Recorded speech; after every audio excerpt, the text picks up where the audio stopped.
ಕಾಗವಾಡ ಸರ್ಕಾರಿ ಮರಾಠಿ ಹಿರಿಯ ಪ್ರಾಥಮಿಕ ಶಾಲೆ ಕಾಗವಾಡ ವಾರ್ಷಿಕ ಸ್ನೇಹ ಸಮ್ಮೇಳನ. ಕಾಗವಾಡ ಪಟ್ಟಣದಲ್ಲಿ ಫೆಬ್ರವರಿ 21ರಂದು ಸರ್ಕಾರಿ ಮರಾಠಿ ಹಿರಿಯ ಪ್ರಾಥಮಿಕ ಶಾಲೆಯಲ್ಲಿ ವಾರ್ಷಿಕ ಸ್ನೇಹ ಸಮ್ಮೇಳನವನ್ನು ವಿಜೃಂಭಣೆಯಿಂದ ಆಚರಿಸಲಾಯಿತು. ಇದೇ ವೇಳೆ ವಿವಿಧ ಚಟುವಟಿಕೆಗಳಲ್ಲಿ ಭಾಗವಹಿಸಿದ ಮಕ್ಕಳಿಗೆ ಬಹುಮಾನ ವಿತರಿಸಲಾಯಿತು. ಮಕ್ಕಳಿಂದ ವಿವಿಧ ಸಾಂಸ್ಕೃತಿಕ ಕಾರ್ಯಕ್ರಮಗಳನ್ನು ಜರುಗಿಸುವುದು, ಆದರ್ಶ ವಿದ್ಯಾರ್ಥಿಗಳನ್ನು ಶಿಕ್ಷಕರು ಹಾಗೂ ಆಡಳಿತ ಮಂಡಳಿಯವರು ಜೊತೆಗೂಡಿ ಸನ್ಮಾನಿಸಿದರು. ಕಾರ್ಯಕ್ರಮ ಶಿಕ್ಷಕರ ಭಾರತ್ ಕೋತ್ ನಿರೂಪಿಸಿದರು. उपस्थित असलेले सर्व मान्यवर मंडळी, PO P V. Madhbhavi sir, Sachin Khot sir, Arun Farande, Jyotikumar Patil, Swapnil Patil, Ramesh Chogle, Sudhir Karav, एसडीएमसीचे अध्यक्ष रमेश पवार, संकपाळ सर आणि व्यासपीठावर उपस्थित सर्व मंडळी. कागवाडला येत असताना मी आदरणीय आमदार राजू कागे साहेबांना फोन केला की तुमच्या मतदारसंघात यायला लागलो. त्यांचा स्वभाव तुम्हाला माहिती आहे, कशासाठी यायला लागलाय असं विचारलं. म्हणजे एक मराठी शाळा, चांगली शाळा आहे कागवाडमध्ये. ते शाळेतले शिक्षक हे आमच्या भागातले आहेत आणि त्याने आमंत्रण दिलंय, परंतु तुम्हाला विचारल्याशिवाय तुमच्या मतदारसंघात कसं जायचं म्हणून विचारलं. नाही, मी आराम, थोडा तब्येत ठीक नाही, मी बेळगावमध्ये आहे, तुम्ही राजू कागे समजूनच जाऊन कार्यक्रमाला हजर राहा आणि आमची शुभेच्छा द्या म्हणून सांगितलं. आदरणीय खासदार कुमारी प्रियंका सतीश जारकिहोळी, ज्यांनी भारतात अत्यंत लहान वयामध्ये खासदारकी संपादन केले, लोकसभेमध्ये विचार मांडत असताना डॉक्टर बाबासाहेब आंबेडकर यांचं नाव घेऊन त्यांनी आपलं पहिलं भाषण चालू केलं लोकसभेमध्ये. आणि चिक्कोडीमध्ये डॉक्टर बाबासाहेब आंबेडकरांनी वकालत केली याचा उल्लेख करून ज्या एका कुमारीनं खासदार म्हणून चिक्कोडी मतदारसंघातून निवडून आले आणि लोकसभेमध्ये ते अत्यंत व्यवस्थितपणे काम करत पाहतात.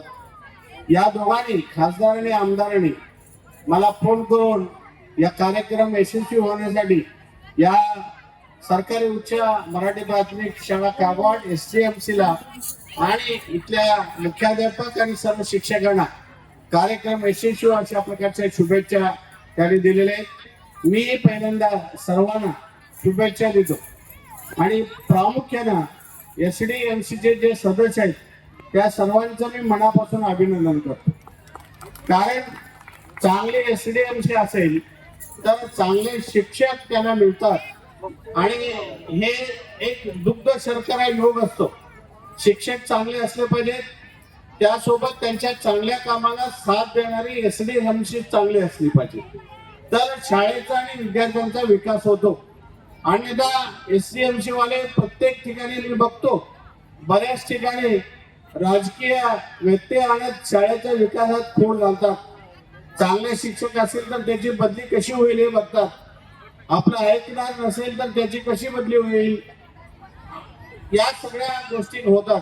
परंतु विद्यार्थी हा केंद्रबिंदू मानून विद्यार्थ्यांचा विकास हा ज्या वेळेला पालकांच्या लक्षात येतो किंवा एसडीएमसीच्या लक्षात येतं की आमच्या शाळेमध्ये, म्हणजे माझ्या शाळेमध्ये काम करणारे जे शिक्षक वर्ग आहे तो विद्यार्थ्यांना पूरक आहे की नाही, विद्यार्थ्यांच्या सर्वांगीण विकासासाठी काय काम करतात, काय योजना राबवतात, हे सातत्याने शाळेत जाऊन बघणं आणि त्याला पूरक अशा प्रकारचं सर्व तऱ्हेचं सहकार्य देणं हे पालकांचं आणि एसडीएमसीचं हा एक त्रिवेणी संगम आहे. पालक, पोषक असतील, एसडीएमसी असेल आणि शिक्षक वर्ग असेल आणि अधिकारी पीओ असतील, डीडीपी असतील, बीआरसी असेल, सीआरसी असेल, हे सर्वांचं काम एकच ध्येय असतं की त्या शाळेमध्ये शिकणारा विद्यार्थ्याचा सर्वांगीण विकास झाला पाहिजे आणि त्यासाठी हे सगळे झटत असतात. हे ज्यावेळेस सगळ्यांच्या लक्षात. ಕಾರ್ಯಕ್ರಮದಲ್ಲಿ ಬಿಇಒ ಪಾಂಡುರಂಗ ಮಧಬಾವಿ, ಅಧ್ಯಕ್ಷರು ನಗರಾಭಿವೃದ್ಧಿ ಪ್ರಾಧಿಕಾರ ಬೆಳಗಾವಿ ಲಕ್ಷ್ಮಣರಾವ್ ಚಿಂಗ್ಳೆ, ಅರುಣ್ ಫರಾಂಡೆ, ಜ್ಯೋತಿ ಕುಮಾರ್ ಪಾಟೀಲ್, ರಮೇಶ್ ಚೌಗ್ಲೆ, ಸಚಿನ್ ಖೋತ್, ಕಾಕಾ ಪಾಟೀಲ್, ಆದಿನಾಥ್ ಕರವ, ಸುಧೀರ್ ಕರವ, ಎಂಜಿ ಸಂಕಪಾಲ್, ಎಸ್ಡಿಎಂಸಿ ಅಧ್ಯಕ್ಷರು ರಮೇಶ್ ಪವಾರ್, ರಾಜು ಲಾಡ್ಗೆ, ಮುರಳೀಧರ್ ಕೋಳೇಕರ್, ವಿಠಲ್ ಕೋಳೇಕರ್, ದತ್ತಾತ್ರೇಯ ಬೆದ್ರೇಕರ್ ಹಾಗೂ ಶಿಕ್ಷಕರು, ಗ್ರಾಮಸ್ಥರು, ಗಣ್ಯರು, ವಿದ್ಯಾರ್ಥಿಗಳು ಉಪಸ್ಥಿತರಿದ್ದರು. ಬ್ಯೂರೋ ರಿಪೋರ್ಟ್ ಚಂದ್ರಕಾಂತ್ ಕಾಂಬ್ಳೆ, ಭಾರತ ವೈಭವ news, Kagwad. Thanks for watching. Read, discuss, and debate with editor Dr. Yan Prashant Rao. Wanted reporters in print, digital, and visual media for Bharat Vaibhav Daily Newspaper, BV News 5 Channel, and BV Fast Web News from all the talukas of Karnataka, Goa, and Maharashtra. If interested, send your resume to 9019229369.